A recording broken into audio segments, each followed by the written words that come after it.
Welcome everybody to the Eastern Front. Today we're looking at Radlands. It's a game that I've had in my collection for quite a while. Heard some fantastic things about it, was super excited. Could never find this thing on the used market, which is typically what I like to do, get a great deal on things. So I did find this retail version. It wasn't very expensive. I really don't remember if it was like $25 or $35, somewhere around that range. I gladly paid that price for it for the great things I've heard about the game. As you can see, it's still in the shrink wrap. Never to get to play. It's been sitting on the shelf of shame for quite a long time. No fault of its own. Still excited to try it. Heard all these great things about it. Just being a two-player game, we usually have more than two players. It's hard to get a two-player game to hit the table in all of my gaming groups that I have. Mind you, that's a great problem to have, but it is a problem that we have. Since that time, I was at Board Game Bliss, one of my favorite stores. I go there in person a lot, and I saw someone purchasing this. And on the Radlands game, beautiful cover there. Even the inside of the box has some really great art, which I didn't know at the time. I just saw the Radlands on the side there. I'm thinking, wow, this is like 3-4 times the size the game I have. So I looked a little closer. I could see it was a deluxe edition, and I went and online actually when I got home to check it out, and went in and purchased it. And next time I was at Board Game Bliss, picked up. I usually go to pick my games up there instead of having them delivered, because they have a consignment section, I suppose, where you can go in there and purchase some games. So I like to go and look at the games.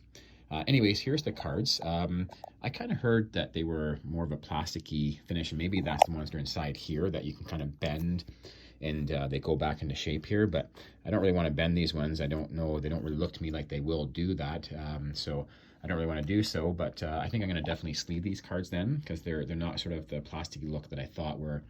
I heard you could spill water on them and they'd be fine. Maybe I'm just thinking of a different game, or maybe it's the cards are inside this box, which I may open.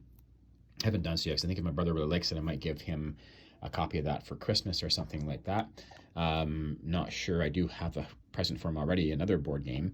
So I'm not sure I'll do that this year. Maybe save it for his birthday or something. So that's why I haven't opened it yet. But I might do so to see if the cards are better, maybe use those cards. But otherwise, I definitely sleeve these ones here. Although I'm kind of worried if they'll fit back in this box once they're sleeved. This box is pretty cool. It has like the magnet where it opens up, and the cards sitting there. This side here will definitely fit the base cards in there, but the punk cards were kind of full in this side here, so I think if I sleeve them, they're not going to fit back in there. So a bit of a concern, but we'll see what happens with that.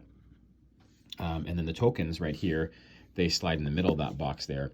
These tokens are gorgeous. They're acrylic or whatever, double-sided with the spent, I guess that means it's the water tokens, and that's when it's been spent. And then these black ones, I don't know if I can't remember, one side gets the one color, this side gets the other color. I'm not sure how that works, but I'll figure that piece out. I think everyone gets the 3 white water, or the white tiles that have the water, and then these black ones are for other things, such as if you use the water silo, or other ways that you can get extra water. That's what those black ones are for, I think, but I could be wrong. This deluxe version also comes with these brilliant play mats. If you watch any of my videos, you know that I love neoprene play mats.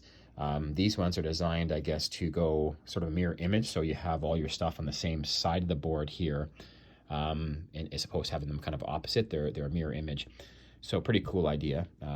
And really, because the way the game's played, you have some base cards that go here, and then you build punks outside of there, or characters that protect those bases, and that's the only spot you can do. So it kind of helps keep your characters in line and so on, and better visualize over there. But the mats aren't necessary, but I think they're super cool.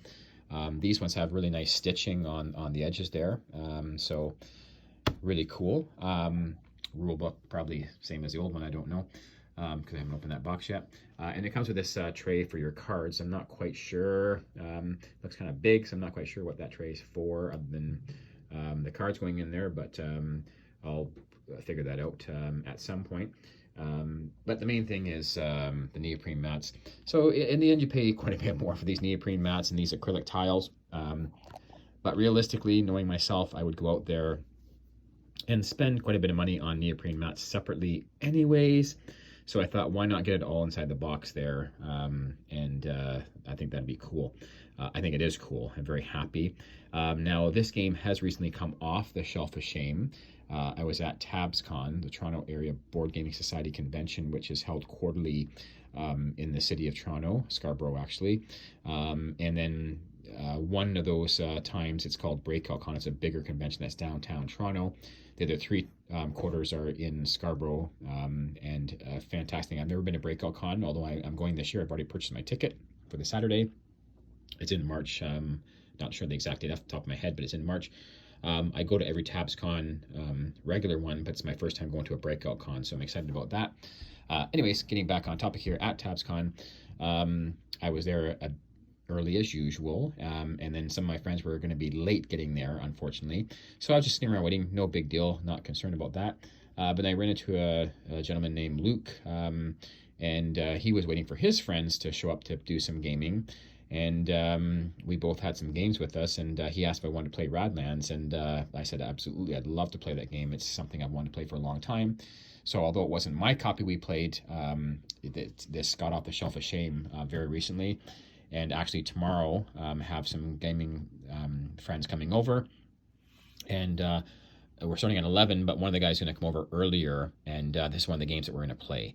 So I've actually taken this one out of the shrink. The deluxe copies come out of the shrink. It was in the shrink just before I started this video. I generally don't like unwrapping things during a video, so I did that in advance, but it was just been unwrapped, and excited for it to hit the table tomorrow morning, hopefully. And but if not, it'll certainly hit the table next time I'm visiting in St. Thomas, because I know my brother would love to play this game. And now that I know the rules, he'll be definitely down to do that. Just closing out this video with a final comment about how great I think Radlands is. It's probably one of my favorite games right now. The only setback is it's a two-player game, and I don't often get the chance to play with just two players. That's a good problem to have, having lots of people to game with.